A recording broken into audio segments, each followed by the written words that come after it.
Mr. President. Mr. President, I rise today to speak to the historic flooding that has devastated hundreds of communities throughout my home state of Nebraska. After a long, cold, and snow-filled winter, a catastrophic storm known as a bomb cyclone struck western Nebraska with extreme blizzard conditions, while the central and eastern portions of the state were ravaged by record-setting floods. What were small streams became raging rivers, pouring over banks and breaching levees to flood towns and farmland.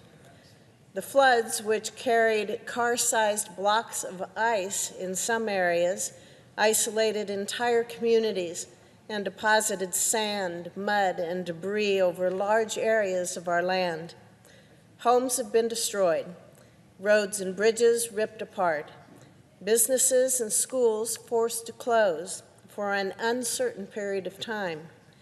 It is with a heavy heart that I say that 3 Nebraskans have lost their lives as a result of this storm. James Wilkie, a farmer from Columbus, Aledo Rojas Gulan of Norfolk, and Betty Hamernick of Columbus. I send my sincere condolences to their families. Their loved ones will not be forgotten.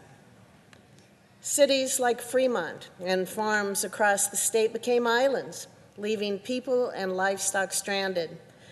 The bomb cyclone has demolished thousands of acres of family farm and ranch land, resulting in a devastating number of livestock deaths and demolished barns, grain bins, hay supply, and farm equipment.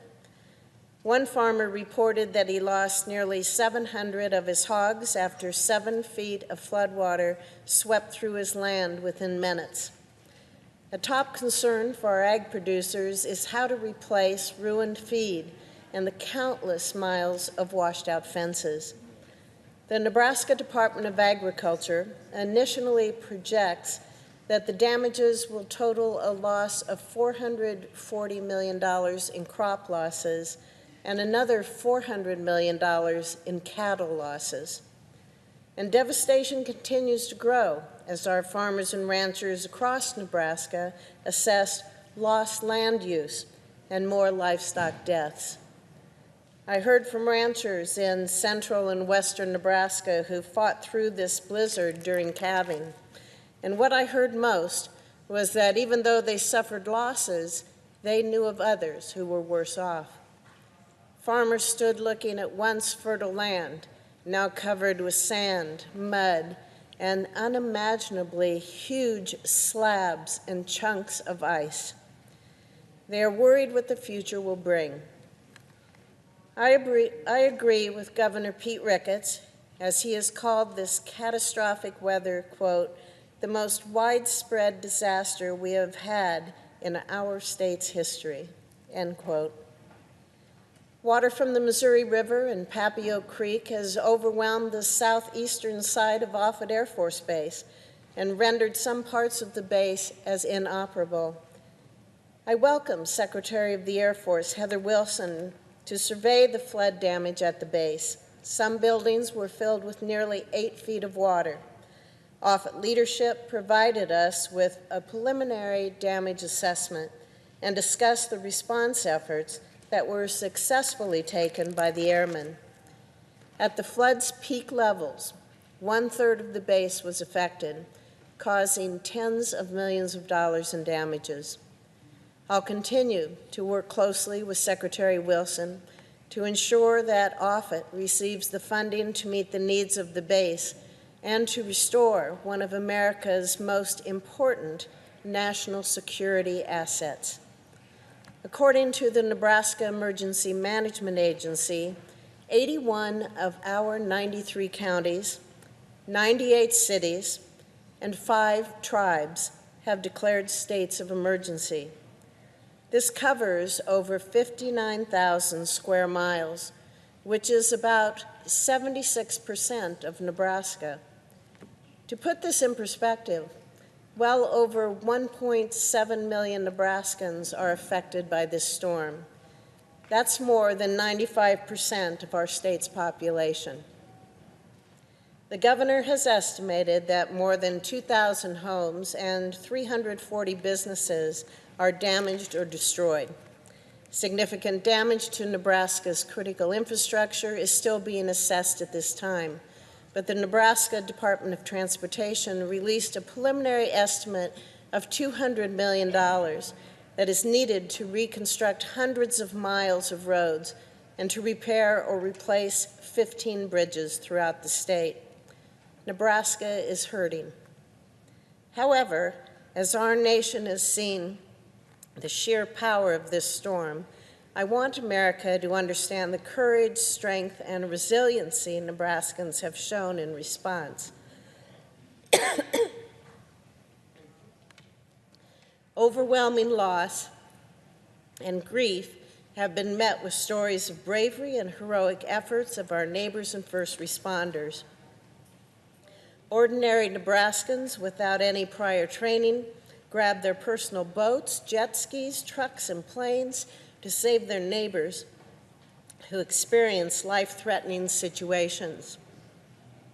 There have been countless stories of heroes who disregarded personal risks to help their neighbors in need. Nebraskans helping Nebraskans, neighbors helping neighbors.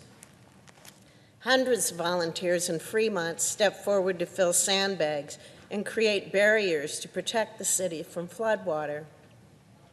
Local pilots in affected cities across Nebraska have flown their personal planes to deliver and evacuate people who have been surrounded by water. In Boyd County, firefighters continue to stay on the job and rescue those in need, even after their own homes had been flooded. In the Nebraska Panhandle, one state patrol officer even scaled a barbed wire fence to rescue a calf that was frozen to the ground. Last week, a staff sergeant with the Nebraska Guard was helping lead rescue efforts in Fremont, where the town was left without fresh food and water for 2 days because of the surrounding floodwater.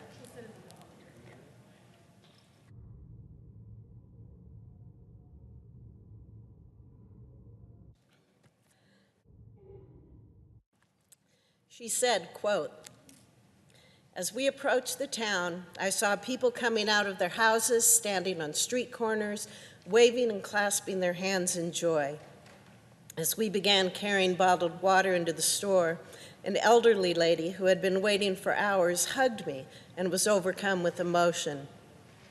She was so thankful and relieved knowing that even in difficult and trying times, there are Nebraskans doing things the Nebraska way, by watching out for our most vulnerable citizens," end quote.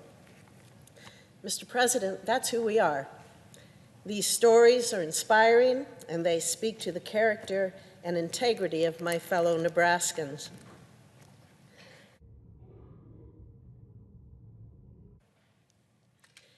I've been traveling across Nebraska to see the impact of this disaster firsthand. In Omaha, I joined Governor Ricketts at the Nebraska Strong Phone-a-thon for relief and support for flood victims.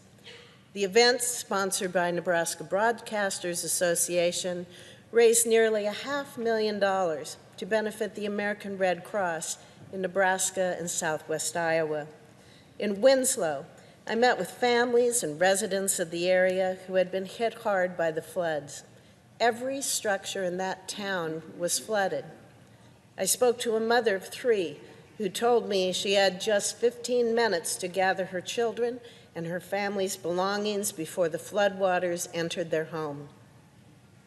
Winslow Volunteer Fire Chief Zachary Klein informed me that his team was able to get boats to help with their recovery efforts. Chief Klein and his team saved 29 local residents from their flooded homes. In Plattsmouth, the town's water treatment facility is currently powered down and inaccessible. Like many affected communities across Nebraska, their main concern is being able to gather the facts to make decisions about how they can move forward with their lives. In Valley, I toured the devastation in the community with Mayor Carol Smith and Councilwoman Cindy Grove. Large piles of wreckage can be found everywhere in town as people begin that cleanup process. But the people of Valley are resilient.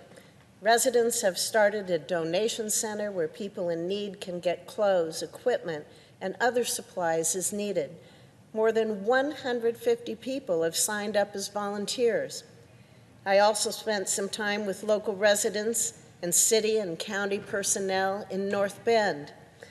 The community is understandably concerned about how their community will rebuild their lives, but it also warmed my heart to listen to stories of how the town is pulling together to support one another.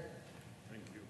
I heard time and time again of how proud the North Bend community is of their volunteers that are managing donations and distributing food and supplies to those in need.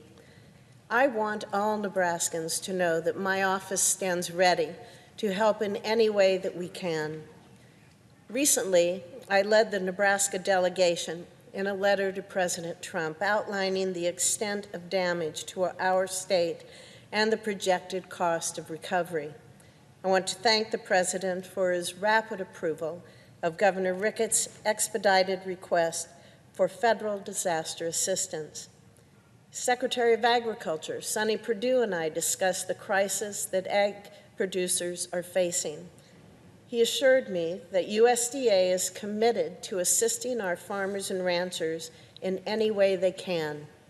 I also visited with the Secretary of Transportation, Elaine Chao, by phone to share with her how this historic storm has damaged our critical infrastructure.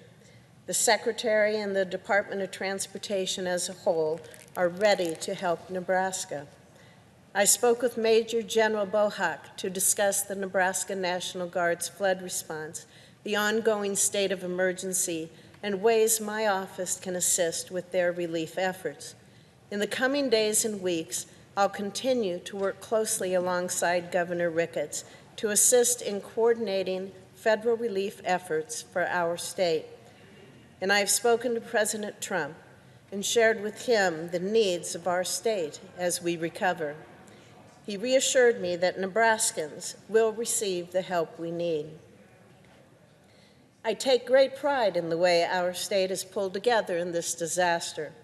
To know communities like Fremont, Plattsmouth, Columbus, Ashland, Norfolk, Spencer, or Niobrara is to know the definition of strength in unity and an unwavering pride for your state and country.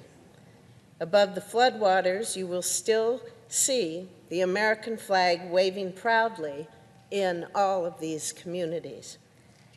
And if you know Nebraska like I do, you know our state is filled with towns like these from one side to the other. I am proud to represent our great state every day in the United States Senate. Though much is uncertain for the victims of this disaster, our communities are rallying to endure and recover from these historic weather conditions. I want to close by offering my sincere thanks to our state and local officials, our emergency responders, and National Guard, who are working around the clock to provide life-saving assistance to our citizens in need. We have much work to do, but Nebraskans are resilient, we are tough, and we are compassionate. Hour by hour, day by day, we will get through this difficult chapter in our state's history, and we will remain Nebraska strong. Thank you, Madam President. I yield the floor.